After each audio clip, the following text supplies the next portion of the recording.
Big fight week, massive fight, and already the fans are buzzing. You got to bump into your opponent in the hotel lobby. Curious, if anything, what you were able to take away from that interaction. Yeah, well, I mean, obviously, like you saw, he's 8 feet tall. Yeah. Basically, I walked into Godzilla. That's what I had to take away from that. Yeah. No, I'm just kidding. He was super respectful, and like I always said, if my opponent is respectful, I'll be respectful before the fight, and it looks like there won't be any antics unless something changes. But it was great. I mean, it's good to see that my opponent's healthy.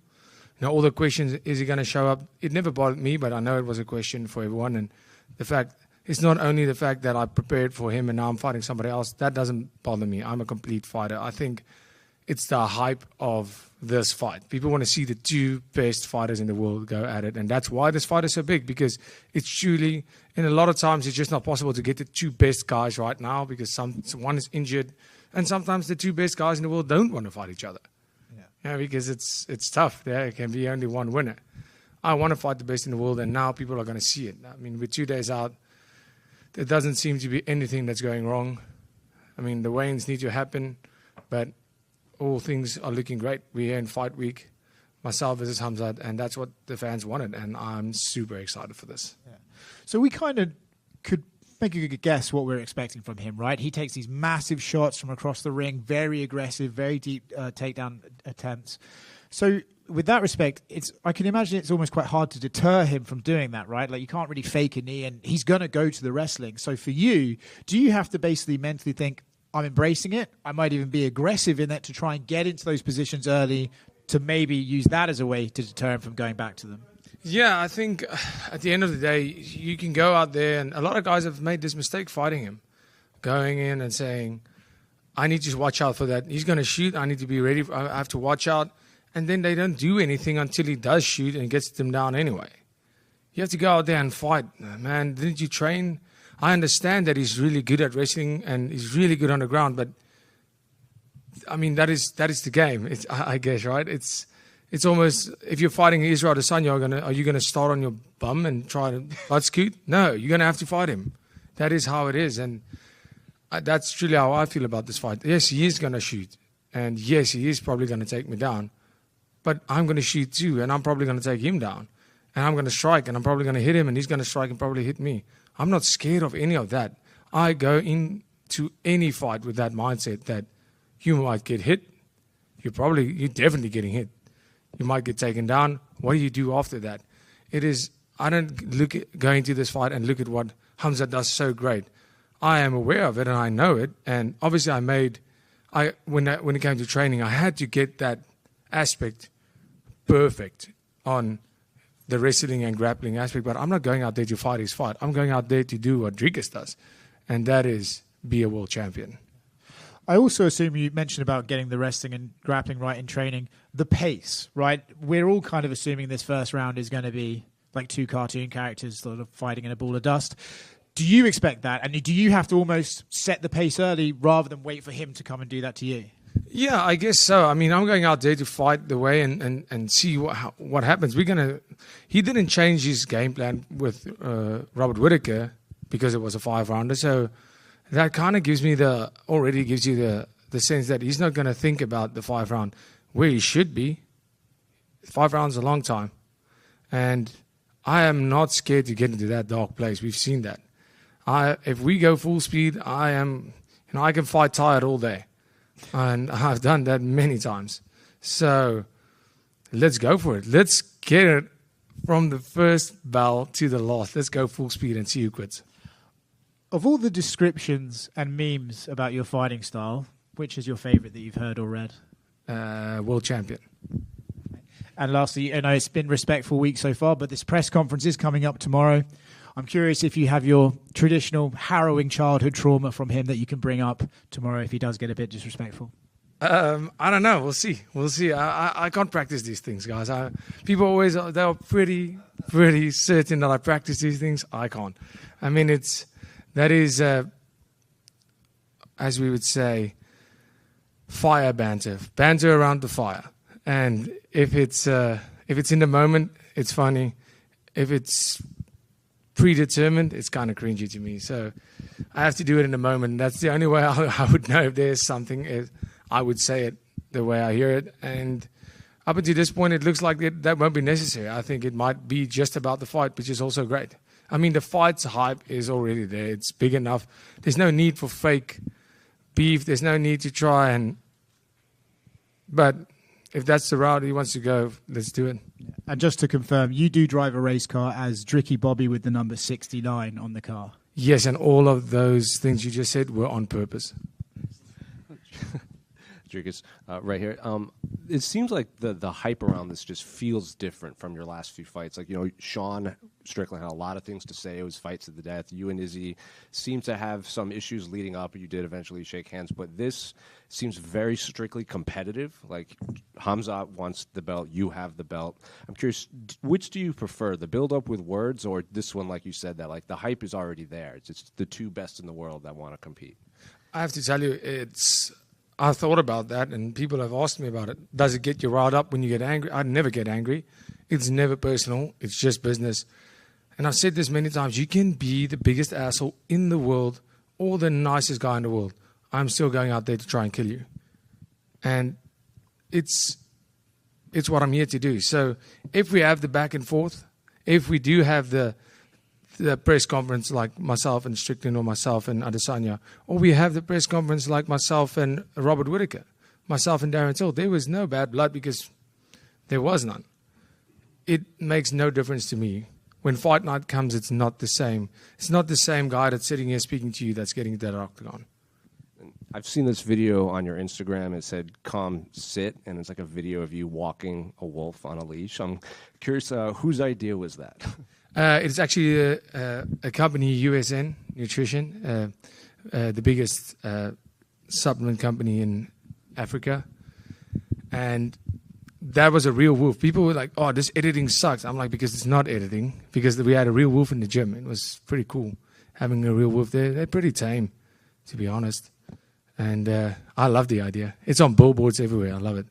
And, when you get an active champion like yourself and they rack up a couple of defenses, a lot of the narrative goes, oh, when are you going to go get a second belt? But your division has been very active as of late. Obviously, RDR had a big win. Fluffy had a big win. You got the Imavov and Carvalho fight coming up. So I guess what do you make of your division as a whole below you? Man, what a time to be the middleweight champion of the world. It's an exciting division, and I love it. I love it because there's a lot of eyes in the division. There's a lot of movement. And right now there's so many guys putting up their hand to being at the top of the division, but after this, not somebody necessarily putting their hand up to be the next number one contender. And that's exciting because now there's 4 guys, immediate guys that I can think of that are right there. Any one of them can be that guy, but I think between them, they are going to sort it out pretty quickly, and that's exciting. Of the last few performances at middleweight, which one has stood out to you the most, is the most impressive? Anthony Hernandez, I have to say. His last fight against Elite was very, very impressive. Of course, the fight with RDR and Whittaker was a big test for him, but it was a very, very, very close fight. Some could say dodgy decision, others say it's the right decision. I don't even have an opinion on decision. I mean, if they gave that fight to Rob, I would 100% agree. If they gave it to RDR like they did, I 100% agree. It's one of those fights. But Hernandez was the one. Obviously, the Elite is ranked number 9, I think, when they fought. But he looked incredible in that fight. He looked incredible. Nobody's ever done that to the Elite. And I mean, the Elite fought Imamov as well. He's fought some big names, and nobody has been able to do that. So that was super impressive. But I mean, you have Imamov and Kyle, who both of them are on a crazy run too. So it's easier to look good against number 9 than it is to look good against number 2 or 3. I have to tell you that. I know how it feels. The past few fights, maybe like different locations, maybe not the deepest undercards and all that type of stuff. You had to kind of work for it. This is the opposite, right? Like super great fight card here in the States, big city. For you, what kind of spotlight does that put on you? And are you happy that you're finally getting a platform like this and not, being in maybe a more obscure part of the world? Please explain obscure. Well, I don't mean obviously UFC is a US-based company. You have not had the chance to defend your title in the United States yet on a card like this. So, okay. Well, I mean, it doesn't really matter. Everywhere is not my country, so sure. It doesn't really matter where I defend it. It's great. I mean, what is great is the fact that I get to see the world. I loved Australia. I loved Perth. I loved Sydney. It was a beautiful place. And it was great to go to Canada. It was awesome. We didn't get a lot of snow where I'm from, so that was cool. And now I'm back in the United States. My first 4 fights in a row, I think, it was Abu Dhabi, and then 4 or 5 fights that was in Vegas. It's amazing to see Chicago. It's a beautiful city. I love it here. I can't wait to stay after the fight a little bit more and really enjoy the city, because I've been here by fight night I would have been here for 3 weeks, but haven't been able to really enjoy the city, indulge. And that is what I will be doing after the fight. But yeah, I've grown quite fond of it, to be able to travel and fight on these different cards. I've never looked at it as I'm fighting on, this is not a great undercard or anything like that. I don't mind. I care about myself and my fight, and making sure that the people who do tune in get the show they pay for. Yeah, and I guess what I was leading to with that question is you being here on this type of event, you're the champion, you got pay-per-view points and stuff, hopefully, at least for now, for this fight. That's going to change. I guess your thoughts too on that transforming and this probably being your last fight where you're going to be selling a pay-per-view in this format. Yeah, I think with pay-per-view a couple of years ago was crazy, and it's kind of with more people, more networks buying the rights to show the fights. And in South Africa, for example, we have it on SuperSport. And pay-per-view, the American market is the biggest pay-per-view buyers, right? And the fact that's why when they do have an event in, let's say, the Manchester event or anything like that, the events are at ridiculous hours. The fight is because of the pay-per-view to accommodate the pay-per-view buyers, which makes a lot of sense. I understand that. And I think, and I'm being biased here again, this Paramount deal might, I'm not saying it's going to, have a good influence on the fact that they want to do Spain, they want to do South Africa or Africa, because now it's not about the pay-per-view buyer anymore. Anybody can have it all over the world. And the fights can actually be, because if they're going to have it in South Africa, the event's going to start at 1 a.m. and finish at 7 a.m. That's ridiculous. How can anybody prepare for that? Sleep during the day, fight during the night. And that's going to make it possible for events like this to take place from 3 p.m. to 10 p.m. anywhere in the world. I think that's a big change. That's a big possibility in the future. So I'm very excited with this deal. And, of course, the more money the UFC makes, hopefully the more money we make. Yeah, I was going to ask, have you had any conversations with any of the brass of how this could impact, how you're compensated beyond this fight? No idea. No, I haven't. Like I said, when it comes to the money stuff, this close to a fight, I don't care. Let's win a fight and then we'll talk about that. Yeah. And last thing, I had Chris Weidman on my podcast earlier this week, and he was basically giving you major props and saying if you win this fight, he thinks you go up to being probably the 3rd greatest middleweight champion of all time, above him, behind Izzy and Anderson Silva. Would you think that is a fair assessment of where you would fit in with the win here? Yeah, in terms of the amount of title defenses, for sure. You have to look at it from, I think Chris Weidman is amazing. I'm a massive, massive fan. But you have to look at, when you look at the amount of defenses and you look at a guy like Anderson Silva, for example, I think Anderson Silva is the GOAT because he's the guy. He's always been a hero of mine. But you have to look also in terms of era of title defenses, who these guys fought. Did they fight a guy with a part-time job? Did they fight full-time fighters? Was the sport ever as developed as it is right now?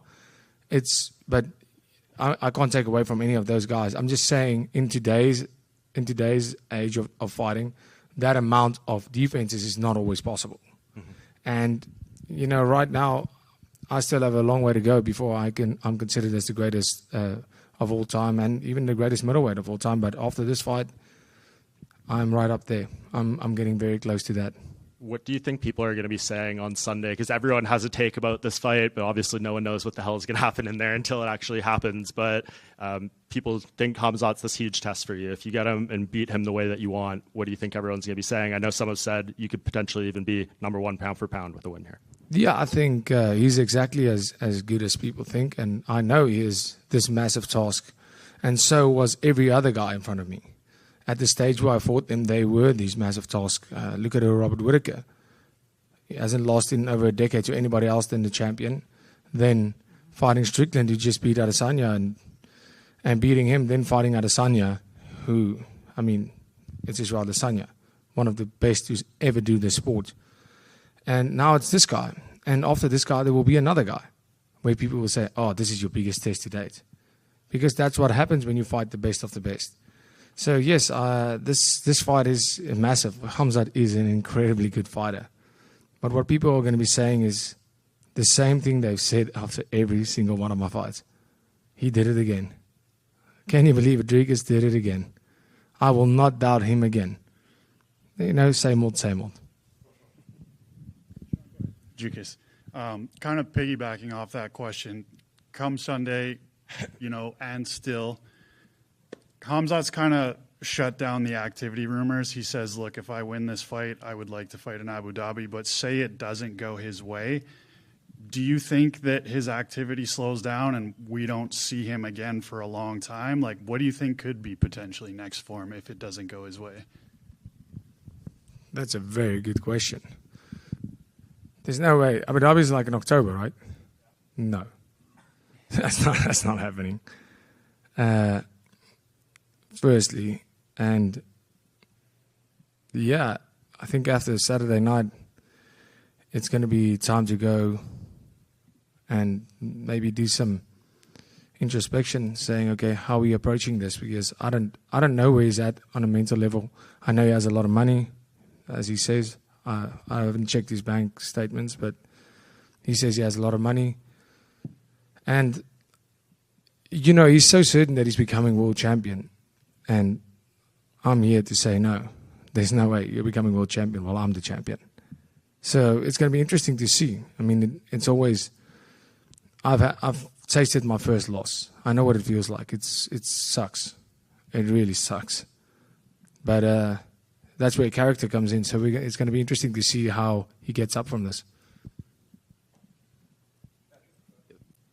Do you feel like you have an advantage with the gauntlet that you've gone through and how active you've been compared to him?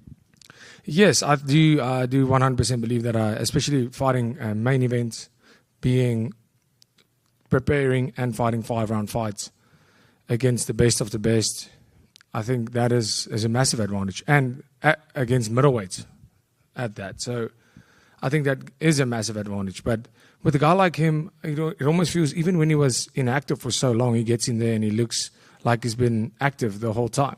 And he was out for almost 2 years, I think, and just came back and looked phenomenal. So it's some guys just don't get ring rust. I don't believe in ring rust either, but I do believe in comfortability in there. It's not I don't believe in getting rusty when you don't fight, but I do believe that you get more comfortable in there. It's like walking into your gym.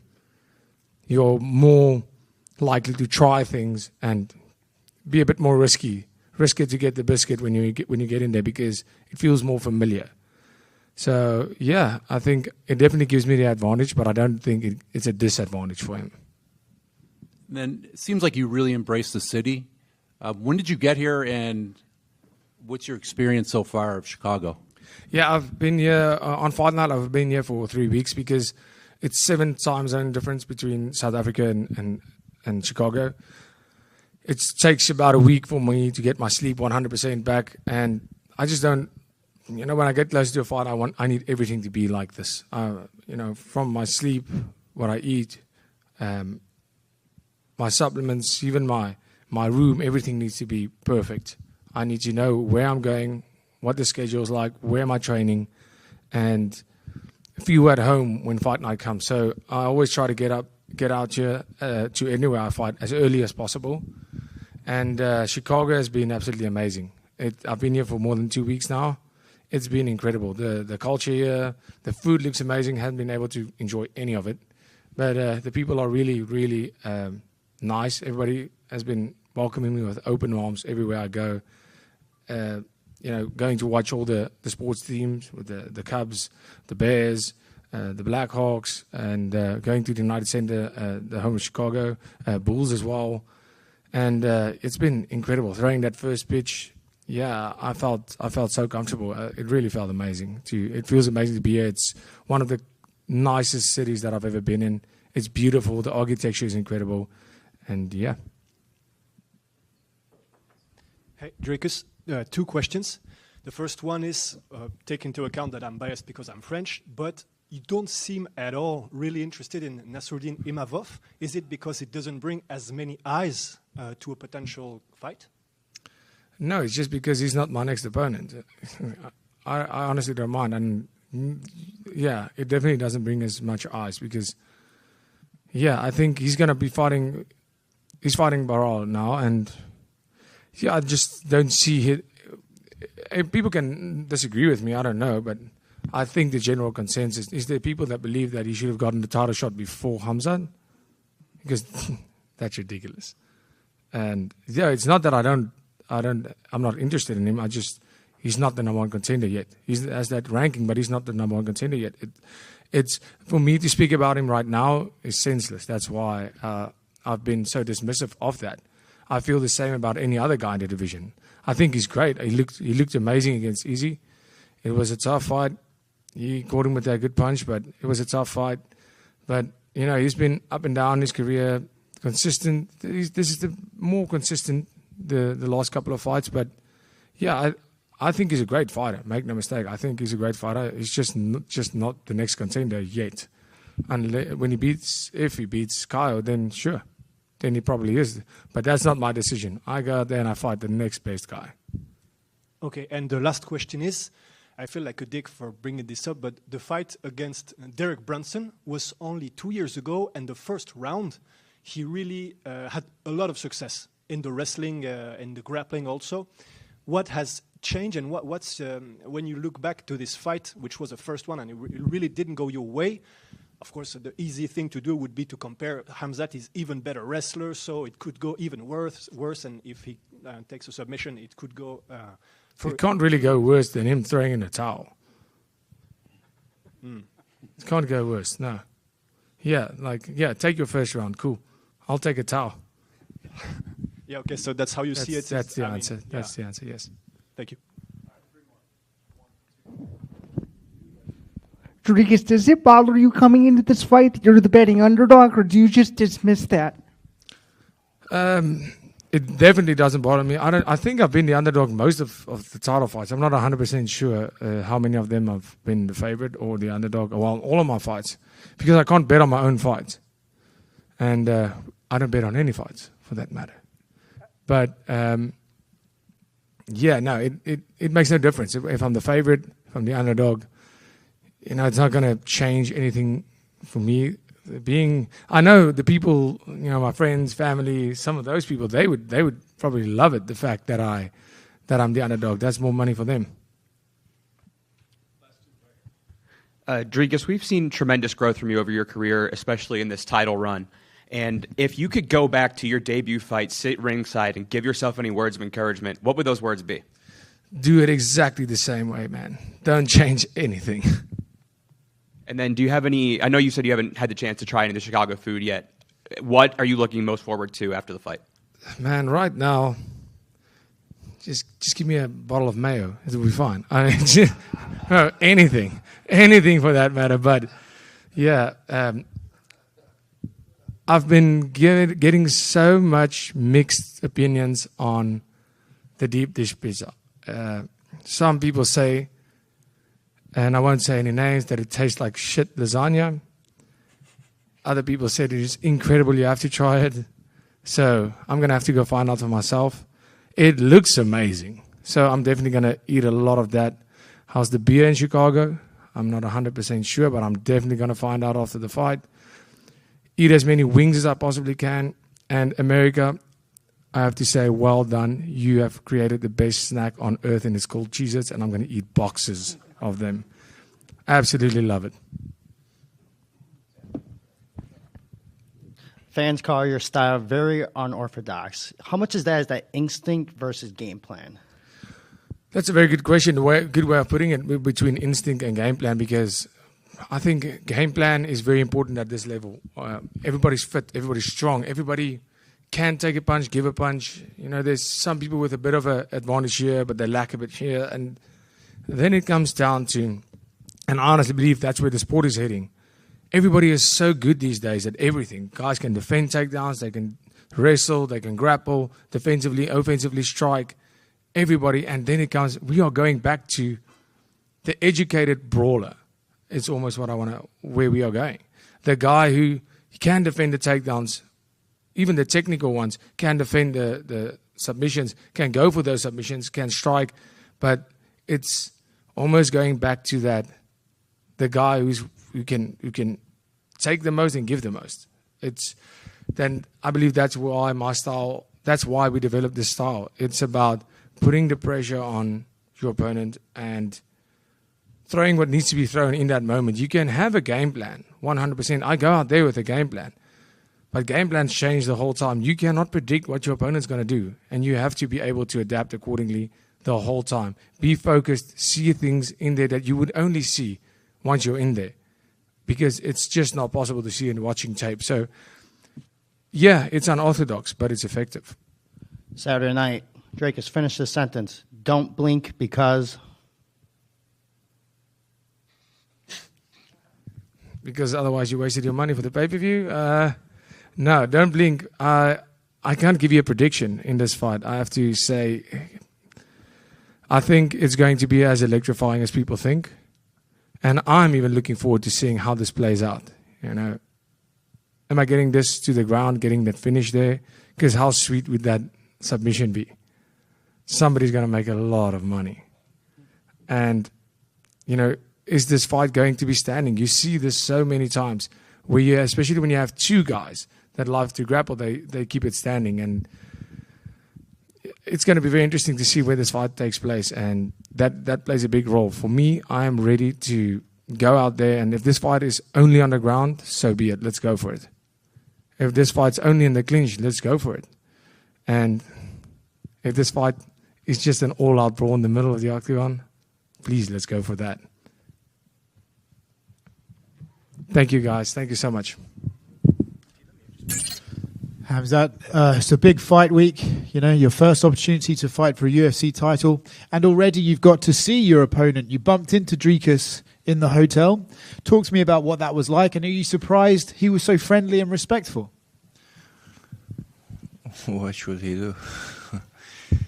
I don't know.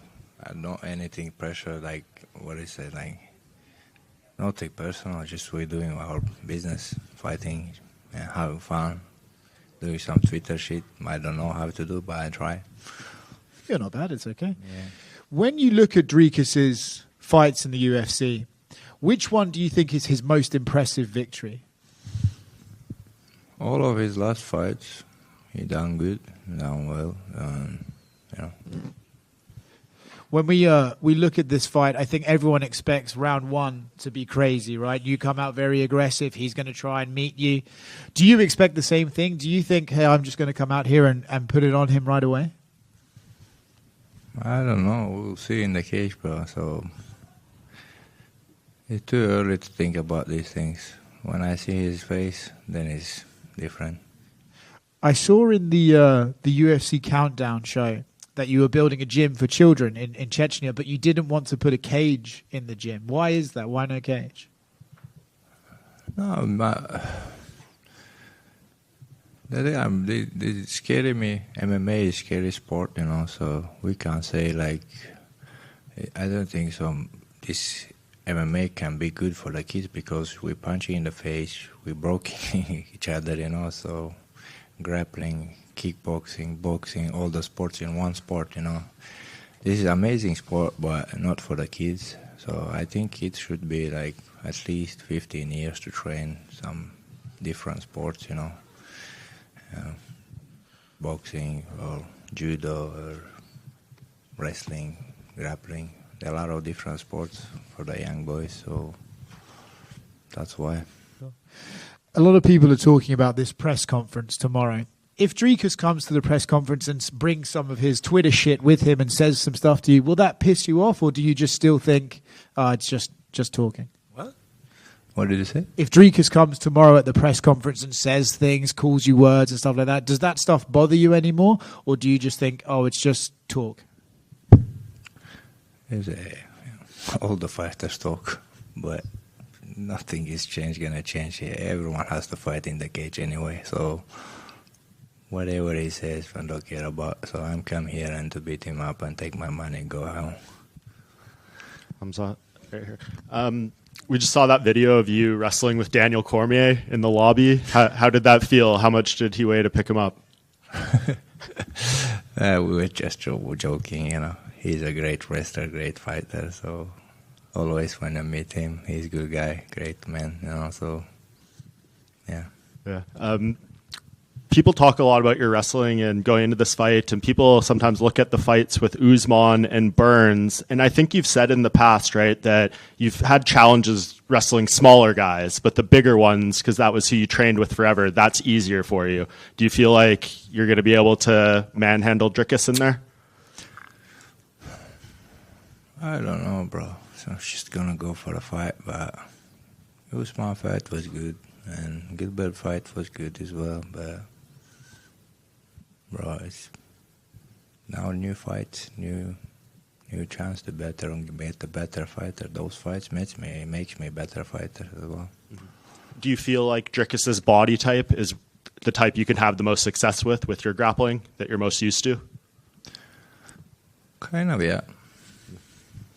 We saw the custom shorts you had yesterday. You trying them on with the wolves on it. What did you think of those, and were they comfortable?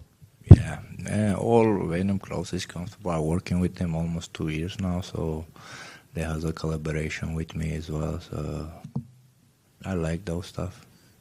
One of your teammates got a big win in a UFC contract last night at Dana White's Contender Series, and he was speaking how much it meant to train with you a bit in this camp. What did you just think of what you saw out of him last night and to see him signed? He's crazy good, that guy. So he was all camp with me and doing sparrings and stuff. So I knew he gonna go there and take the contract. So he's a good future. He has a good future if he continues to work hard like he does. So you're gonna get a new champion. And if you win this fight, Hamza, you'll be the 15th fighter in UFC history to win a title while undefeated. Only one of those finished their career still undefeated. That was Khabib. Do you feel like you can be the second and take this belt and take your whole career undefeated? I don't care if I be undefeated or not, but whatever God wants, I'm ready for that. And last thing, you said if you win this fight, you'd like to fight in Abu Dhabi in October, if possible. Do you think the UFC will be open to that? And who do you think would the most likely opponent be? I don't know, but after the fight, we will see what's going on. But I'll first focus on this guy, and after that, we will see. And yeah.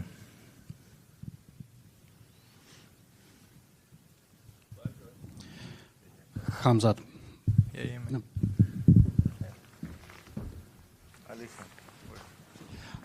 Салам алейкум. Видео с тем, как ты пародировал на открытой тренировке Дрикуса с Дюплесси, сильно разошлось в интернете.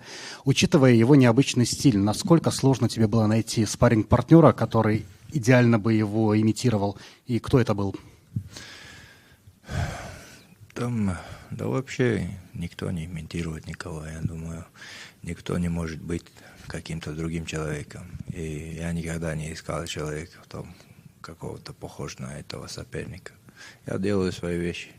В борьбе там не особо имитировать будешь, если будешь лежать на полу.